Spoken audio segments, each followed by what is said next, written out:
ये स्टोरी है 33 वर्कर के एक ग्रुप की जो रोजाना की तरह जमीन से 2300 फुट के नीचे काम करने के लिए गया। इस माइन के अंदर जाने और बाहर आने का रास्ता एक ही था और जमीन की इतनी गहराई के जिस बॉटम में वर्कर काम कर रहे थे यहाँ पर ऑक्सीजन की भी कमी थी। पर इस दिन डेली की रूटीन की तरह ही सारे काम के लिए जा रहे थे, लेकिन फिर कुछ ऐसा हुआ जिसने सब वर्कर की जिंदगी मौत के करीब लाकर खड़ी कर दी। हुआ कुछ यूँ था कि 5 अगस्त 2010 के दिन जब सारे वर्कर को एक जीप में बिठाकर माइन के स्पाइरल ट्रैक रास्ते से ले जाया जा रहा था, लेकिन जब ये जमीन के बॉटम यानी 2300 फीट नीचे जहां माइनिंग चल रही थी वहां पहुंचे और अपना काम शुरू किया तो कुछ ही देर बाद एक हादसा हुआ जिसमें एक बहुत ही बड़ा पत्थर माइन के ऊपर आ गिरा और इस पत्थर ने माइन के मेन रास्ते को ब्लॉक कर दिया। ये पत्थर इतना बड़ा था कि इसे किसी भी सूरत में हटा पाना नामुमकिन था। इस हादसे से वर्कर को तो कोई नुकसान नहीं पहुंचा, लेकिन अब वो ना ही तो वापस जा सकते थे और ना ही कोई जमीन के बाहर कॉन्टैक्ट पहुंचा सकते थे। और इस पत्थर की वजह से जो थोड़ी बहुत ऑक्सीजन माइन में आती थी वो भी आना बंद हो चुकी थी। अब इन वर्कर के लिए अंदर का माहौल ऐसा था जैसे इनको जमीन के अंदर दफन कर दिया गया हो, लेकिन फिर भी इस नामुमकिन काम को हैरत अंगेज तरीके से करके 69 डेज के बाद वर्कर को जिंदा रेस्क्यू कर लिया गया। लेकिन आखिर ये काम कैसे मुमकिन हुआ? और जो वर्कर एक दिन का खाना ले जाते थे उन्होंने 69 डेज बगैर खाने के कैसे निकाले? और आखिर जिस माइन को खोदने में 120 साल का वक्त लगा उसमें इंजीनियर ने कैसे इन माइनर और वर्कर को ढूंढ निकाला और जिंदा बाहर निकालने में किन किन मुश्किलात और चैलेंज का सामना करना पड़ा। चैलेंज नंबर 1,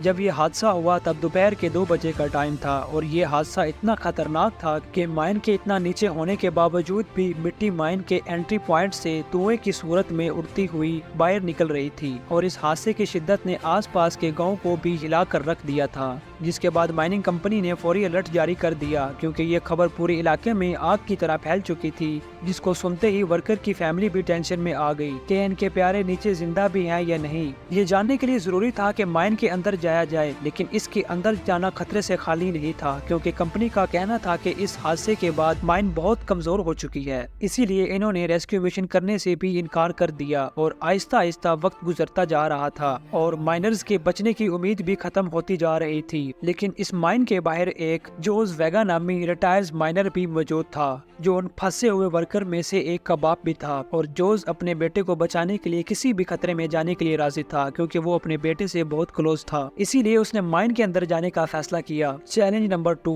अब जोस अपनी गाड़ी में बैठकर इस माइन के अंदर चला गया, लेकिन इसका कहना था कि माइन के अंदर जगह जगह पर गहरे क्रैक पड़े हुए थे और अभी भी छोटे मोटे पत्थर गिरने का सिलसिला जारी था। जोस ये बात जानता भी था कि माइन के अंदर जाना किसी भी खतरे से कम नहीं है, लेकिन फिर भी वो अपने बेटे के लिए आगे बढ़ता रहा और थोड़ा और आगे जाने पर जोस ने देखा कि इसका रास्ता एक बहुत बड़े पत्थर ने रोक लिया है और इसी पत्थर की वजह से 33 वर्कर माइन के अंदर फंसे हुए हैं। ये पत्थर कोई आम पत्थर नहीं था बल्कि डिओराइट स्टोन था जो ग्रेनाइट से भी दुगना ज्यादा मजबूत होता है। ये इतना बड़ा था कि इसका वजन दुनिया की सबसे बड़ी बिल्डिंग बुर्ज खलीफा से भी ज्यादा था। जोस ये बात जानता था कि ना ही इस पत्थर को हटाया जा सकता है और ना ही इसे तोड़ा जा सकता है, लेकिन जोस ने इतने साल इस माइनिंग में काम किया था तो उसको पता था कि माइन में स्पाइरल ट्रैक के अलावा वेंटिलेशन टनल भी मौजूद है जिससे माइन के बॉटम तक पहुंचाया जा सकता है। जोस माइन से वापस बाहर आया और इसने रिसर्च पार्टी इकट्ठी की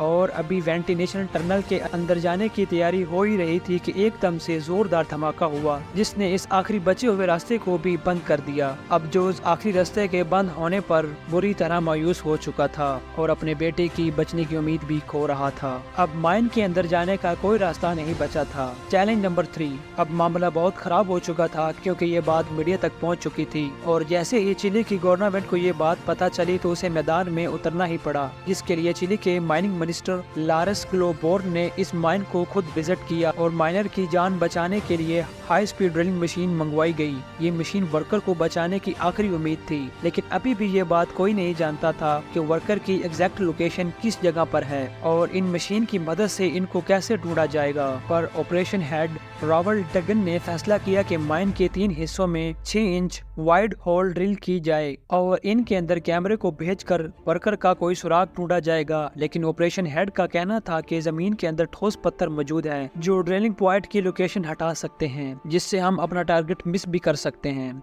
یہ چیلنج اب ان کے لیے بہت ٹف ہو چکا تھا کیونکہ اس ڈرلنگ پروسیس سے مائنر کو ڈھونڈنے کا چانس 1% تھا کیونکہ ان کے پاس کوئی اور آپشن نہیں تھا، اسی لیے مائنر کو ڈھونڈنے کے لیے ڈرلنگ کا کام شروع کر دیا گیا۔ چیلنج نمبر 4، ڈرلنگ کے کام کو پورے 7 دن گزر چکے تھے اور ابھی بھی ڈرلنگ کا کام چل رہا تھا۔ ایکسپرٹ کو مائنر کے 3 جگہ پر پھنسے ہونے کا شک تھا، پہلے 1000 فٹ نیچے جہاں پر انہیں کوئی بھی ایکٹیویٹی نظر نہیں آئی اور دوسری جگہ 1660 فٹ نیچے تھی، لیکن بدقسمتی سے مائنر وہاں پر بھی موجود نہیں تھے۔ اب مائن کے باہر موجود لوگوں کی پریشانی بڑھتی جا رہی تھی اور جیسے جیسے وقت گزرتا جا رہا تھا مائنر کے بچنے کے چانس بھی کم ہوتے جا رہے تھے، لیکن پھر بھی ڈرلنگ کے کام کو جاری رکھا جا رہا تھا کیونکہ ابھی بھی ایک جگہ بچی تھی جو زمین سے 2300 فٹ کی گہرائی پر موجود تھی جہاں پر مائنر کے ہونے کے چانس تھے۔ زمین کی اس گہرائی میں ایک چھوٹا سا روم بنایا گیا تھا جس کو ریفک کہتے ہیں۔ یہ روم اس لیے بنایا گیا تھا کہ کسی بھی ہنگامی حالات میں ورکر یہاں پر اکٹھے ہو جائیں، اور اس روم میں 3 دن کا کھانا موجود تھا جسے ایمرجنسی ٹائم کے لیے رکھا گیا تھا۔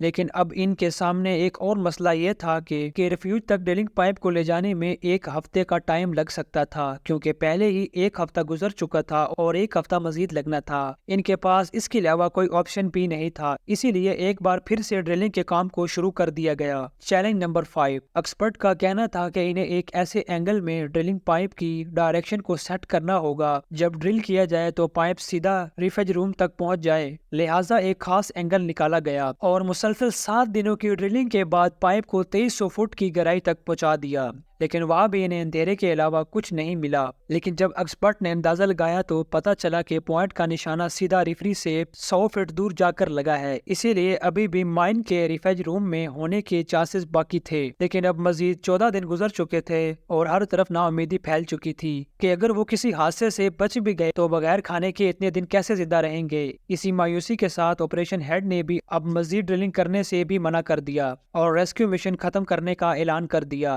لیکن چلی کے مائننگ منسٹر ابھی بھی کسی امید میں تھے اور اپنے ذاتی تجربے سے ایک بار پھر کوشش کرنے کی ریکویسٹ کی، اور ان کی ریکویسٹ پر ایک بار پھر سے ڈرلنگ کا کام شروع کر دیا گیا اور مزید 3 دن کی ڈرلنگ کے بعد پائپ 300 فٹ تک پہنچ گیا۔ ابھی پائپ نکال کر کیمرے نیچے بھیجنے ہی تھے کہ اچانک مائننگ منسٹر کو ایک عجیب سی آواز سنائی دی۔ پہلے تو انہوں نے سمجھا کہ شاید پتھروں کے گرنے کی آواز ہوگی، لیکن جب اسٹیٹ ہوسکوپ لگا کر چیک کیا گیا تو ایسا لگ رہا تھا کہ جیسے کوئی انسان پائپ پر زور زور سے ہاتھ کو مار رہا ہو۔ یہ آواز سنتے ہی فوری پائپ کو باہر نکالا گیا اور جب پائپ باہر نکلا تو سب لوگ اسے دیکھ کر حیران رہ گئے کیونکہ اس کے نیچے ریڈ پینٹ لگا ہوا تھا اور ساتھ ایک کاغذ نوٹ کو احتیاط سے باندھا گیا تھا جس پر لکھا ہوا تھا کہ ہم سب لوگ زندہ ہیں اور ریفیج روم میں پھنسے ہوئے ہیں۔ لیکن جب اس ہال میں کیمرہ بھیجا گیا تو اندر کیا منظر دیکھا گیا، اور آخر 3 دن کے کھانے کے ساتھ انہوں نے 17 دن تک ایسے گزارا کیا اور آخر انہیں آگے 52 ڈیز تک کیسے زندہ رکھا گیا،